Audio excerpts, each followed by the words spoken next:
নমস্কার বন্ধুরা, আজকে আমি রান্না করব নিরামিষ কাতলা মাছের পাতলা করে ঝোল।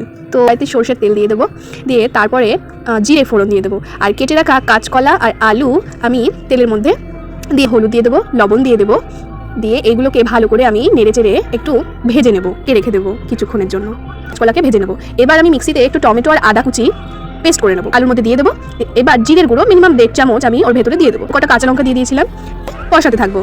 পরে আমি এটাকে ঢাকা রেখে দেবো, হালকা আছে ভালো করে আমি একটু ঢাকা রেখে দিয়ে জলটা একটু শুকিয়ে যাবে। কষানো হয়ে যাওয়ার পরে এর মধ্যে আমি এবার পরিমাণ মতো জল দিয়ে দেবো, করে ফুটিয়ে নেবো জোরে আছে।